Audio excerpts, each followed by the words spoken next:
গাজায় যুদ্ধবিরতি চুক্তির পরবর্তী ধাপ শুরুর বিষয়ে আলোচনা চলছে আন্তর্জাতিক অঙ্গনে। এর মধ্যেও থেমে নেই দখলদার বাহিনীর আগ্রাসন। ইসরায়েলি প্রতিরক্ষা বিভাগের দাবি, বুধবার ইয়েলো লাইন অতিক্রম করে সেনাদের কাছে চলে আসায় হামাস সন্দেহে কয়েকজন ফিলিস্তিনিকে লক্ষ্য করে গুলি চালানো হয়। এ সময় কয়েকজন হতাহত হয়েছেন।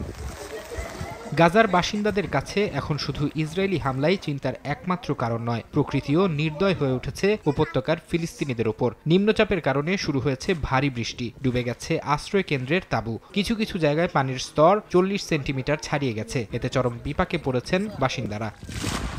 আবহাওয়া পূর্বাভাসেও নেই স্বস্তি। ভারী বৃষ্টির মধ্যেই মরার উপর খাড়ার ঘা হয়ে আসতে যাচ্ছে শক্তিশালী ঝড়। এরই মধ্যে উপত্যকা জুড়ে সতর্কতা জারি করা হয়েছে। উপত্যকার বিভিন্ন এলাকায় প্রায় 3 লাখ ফিলিস্তিনি পরিবার আশ্রয়হীন অবস্থায় রয়েছে।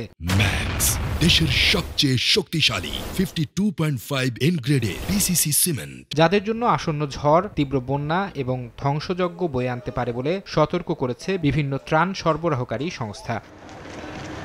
গাজায় আগ্রাসনের পাশাপাশি অধিকৃত পশ্চিম তীরেও কঠোর অবস্থানে আছে ইসরায়েলি সেনারা। নাবলুস, সালফিত, জেরিকো, জেনিন ও পূর্ব জেরুজালেমে জোরদার করা হয়েছে অভিযান। 24 ঘণ্টায় শতাধিক বাসিন্দাকে আটক করার কথা জানিয়েছে মধ্যপ্রাচ্য ভিত্তিক বিভিন্ন গণমাধ্যম। ফরহাদ চৌধুরী, সময় সংবাদ।